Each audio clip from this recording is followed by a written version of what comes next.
So we are looking at character and characterization. Just let me take off some of this off the board. And we are looking at character. And we are looking at characterization. All right then. Characterization. Okay. All right. And when we are looking at character, we are looking at a kind of behavior. So we are looking at how a distinctive mental or moral behavior is manifested in a person. So we are looking at the distinctive, T-I-N-C-T-I-V, distinctive moral behavior. Distinctive moral behavior, okay, in a person. And when we are looking at characterization, this particular part of it is indicating a process. So we are looking at the building of character. Building of character. And when I say T-E-R, okay, building of character means that, you know, when you're constructing, you do the foundation, then you go up, and then you reach a roof. No, the building of character in characterization means a process over time. A person can evolve into a different kind of moral state. So, that being said, we are going to look now, firstly, on the characterization of Scout. And who is Scout again? Yes, Scout is our narrator. And Scout is the first person narrator. She's telling the story. But remember, she's telling it how? In retrospect. She's telling the story in flashback. Now she has grown through the story. And she's looking back to tell us how it all happened. So if we're going to look at characterization, we are going to look at what we see in the opening of the story. We see that in the beginning of the story, we meet Scout and she is not even at primary school as yet. Okay then? She is not at primary school. She is not yet able to go out to school, but she is talkative. She has an inquiring mind. She has a mind that looks bigger than her years, her chronological years. And she is able to express herself quite freely. But there are lots of things that she does not understand. And when we go over in chapter 2, we will see that Scout develops because she goes to school. She goes to school, and on the very first day of school, she gets into trouble. She does not like school, and she tries lots of tricks to get out of school. She is actually bigger than her class. Why is Scout bigger than her class? She's bigger than her class. Do you remember the things that she did? Yes. She spends her time in her father's lap, and she's reading legal papers, or he's reading them to her, and he's reading the newspaper, and she is ingesting all of this adult literature. Remember, she's not yet 6. But because of the absence of who? Her mom. There is no mother. So the father in the evenings would give her that kind of comfort that a young child needs. So she climbs into his lap, and he's doing his work, and she's doing it too. So she is ingesting, she is developing, so her mind is bigger than her years. So when she goes to school, you can imagine that she's far brighter than grade 1.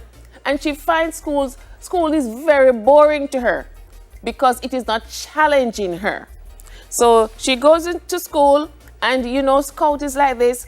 She is very adamant, and she'll fight her way through. And the first day of school, she gets into a fight. All right then? But we go over to chapter 3, and we see that Scout is able to make up with Walter Cunningham when he's invited to the house to have lunch. She gets into problem again. She does not as yet at that time understand how to hold her emotions. She's not yet able to keep herself from fighting.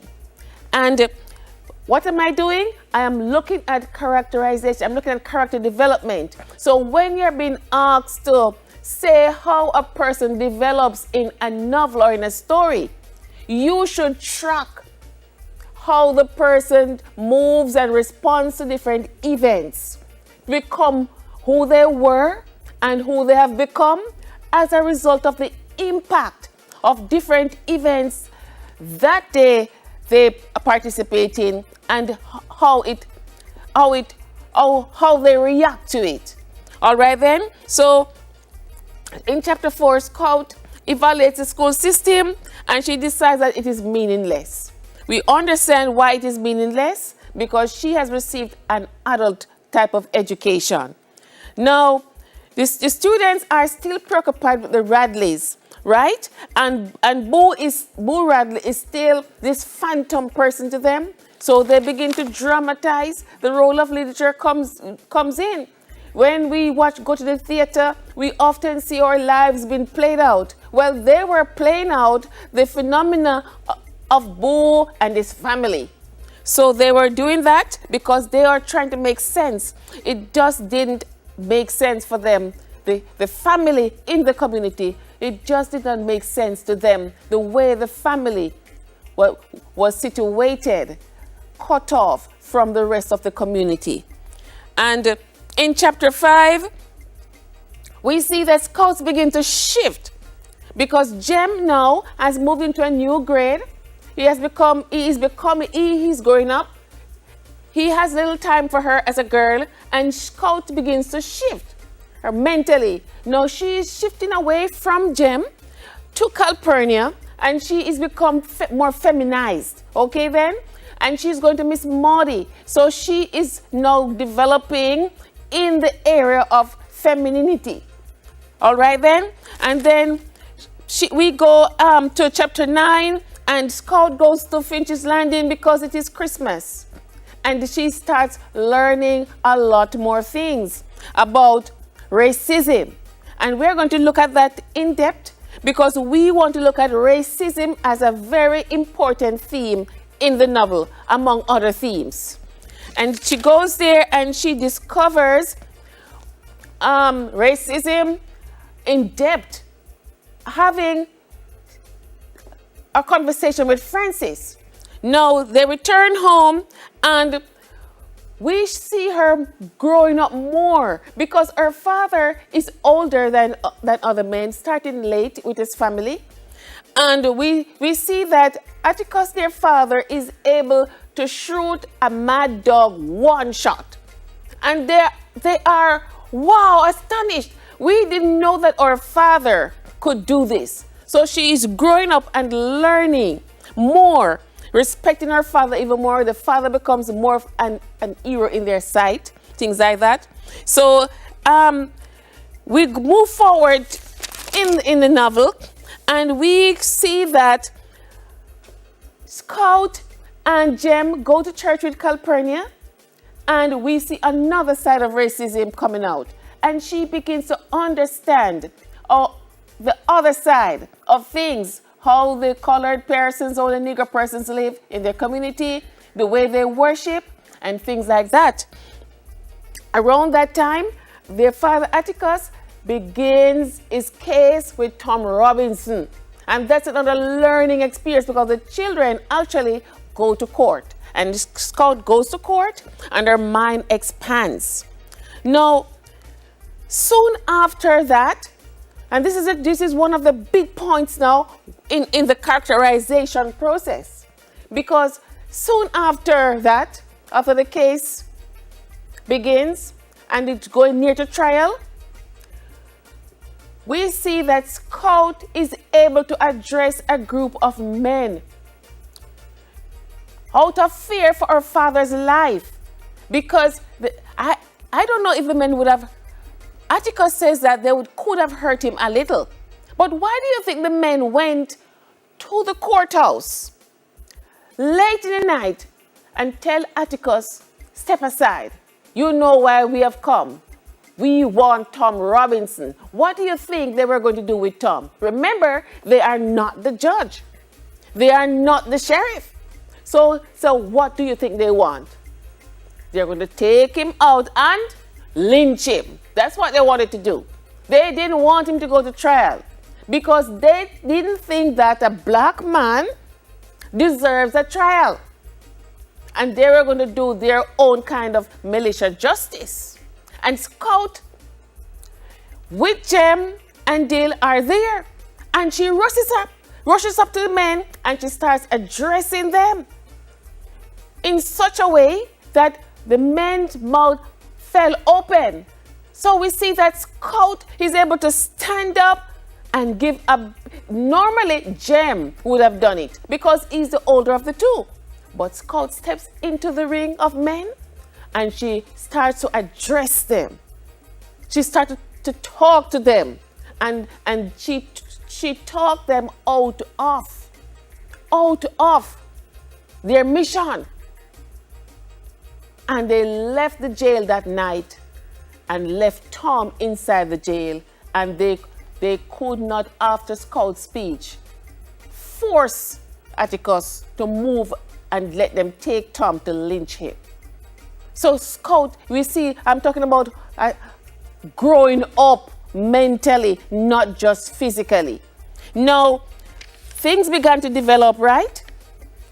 And they go back to school and they're having a pageant, you know? So, you know, and Scout gets a part to play. And what part did she play?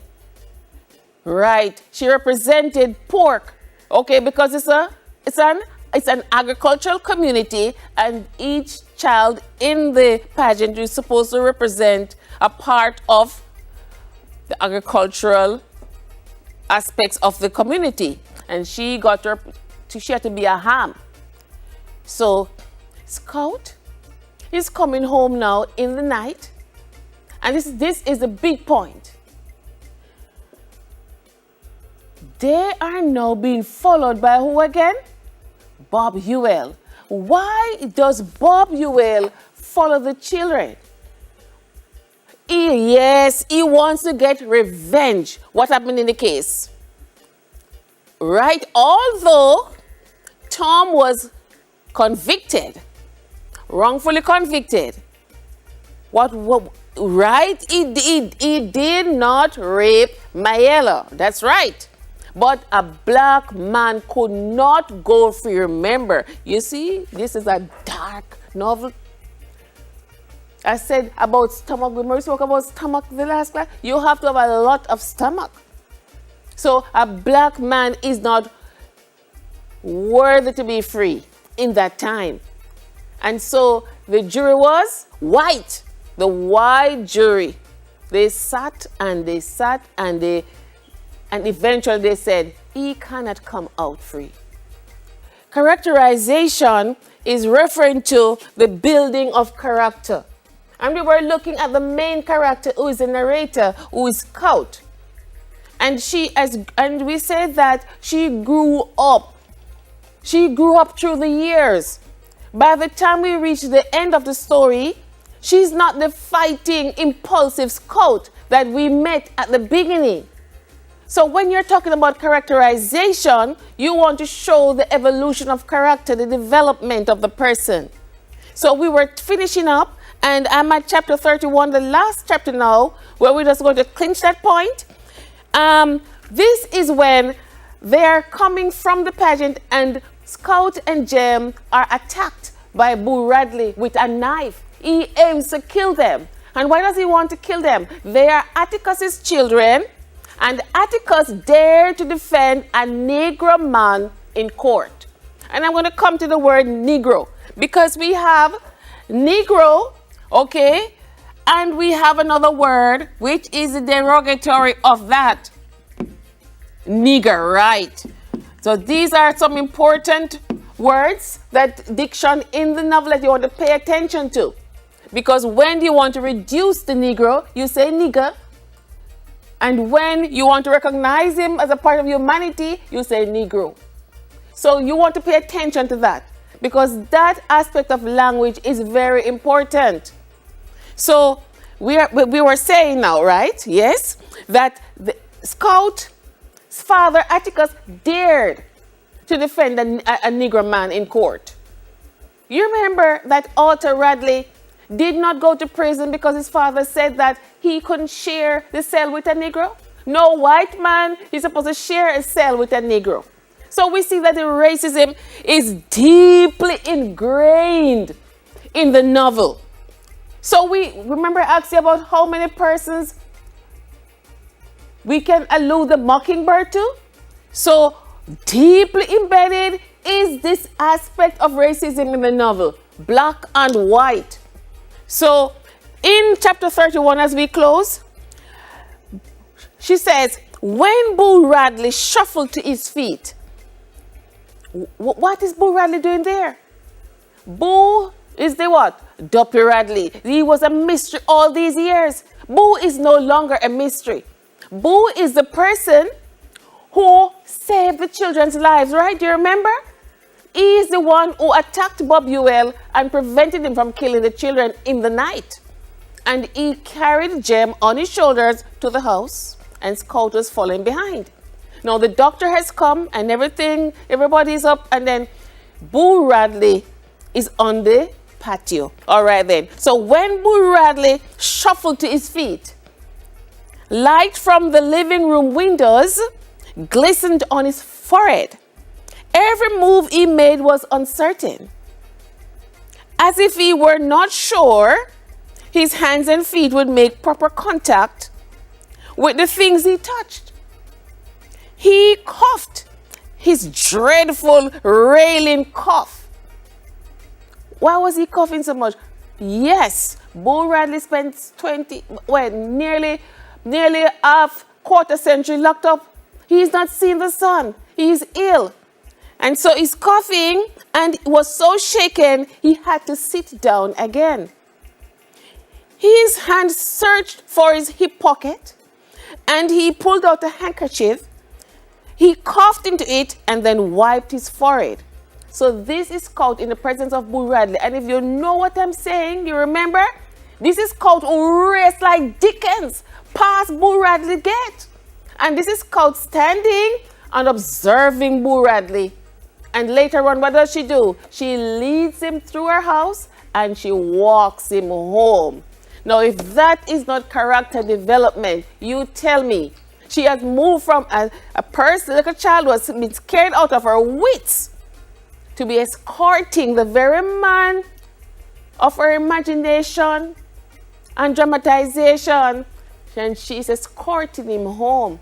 So we are looking at moving from fear to confidence. That's what we see happening to Scout. And that's what I'm referring to when we speak about characterization, the development of a person. Now, we can look at character. And the character that we are going to look at is Aunt Alexandra.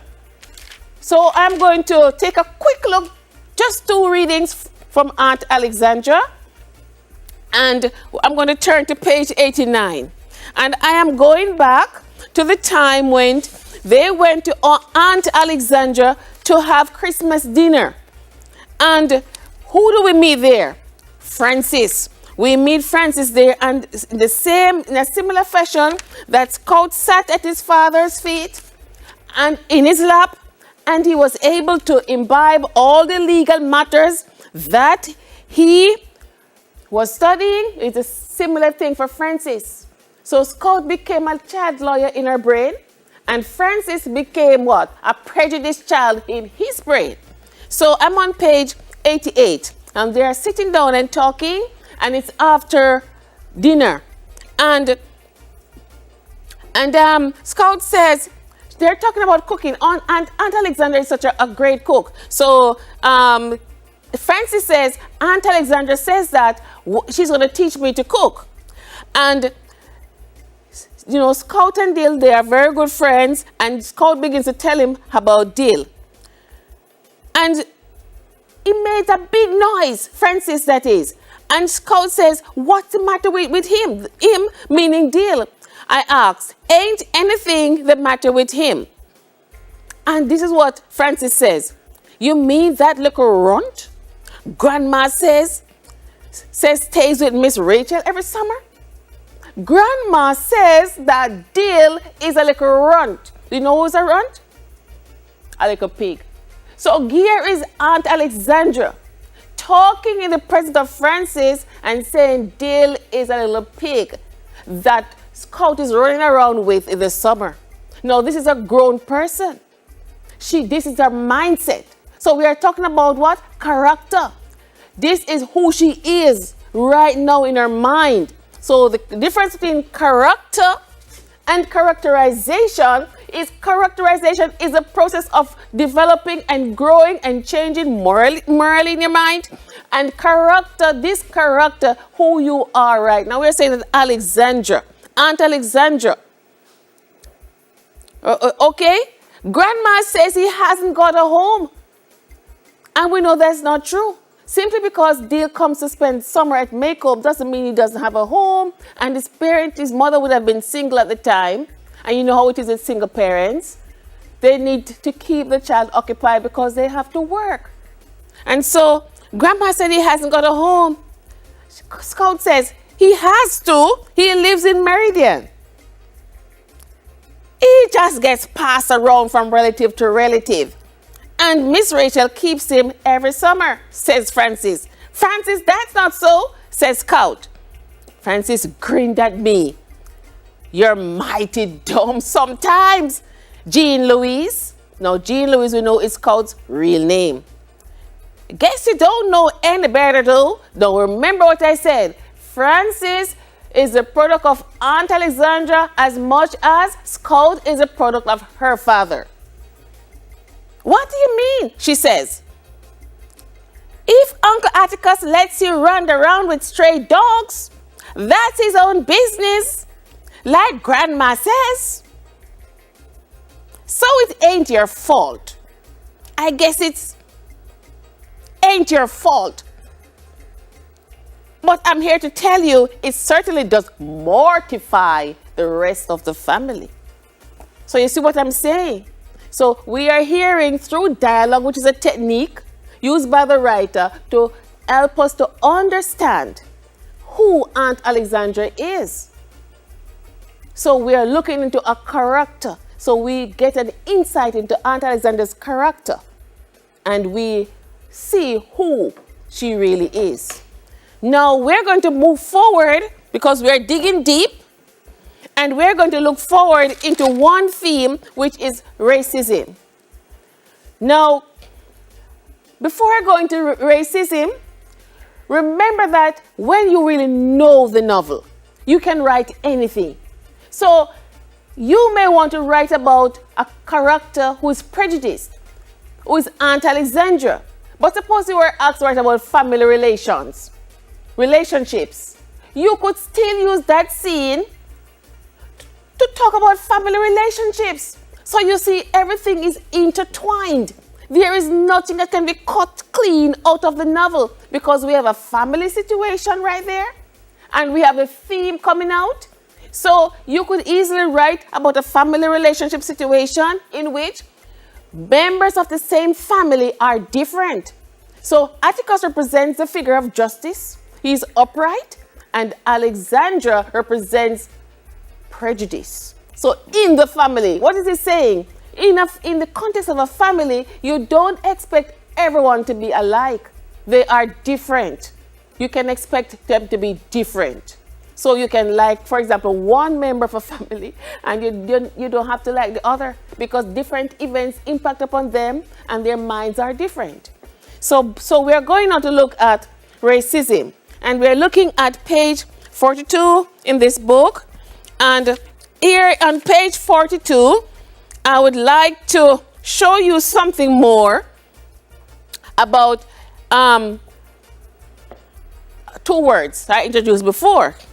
Well, they are outside playing, and they are saying that Jem says, you're behaving like you believe in hot steam, because he says, Scout, something's going to happen to you.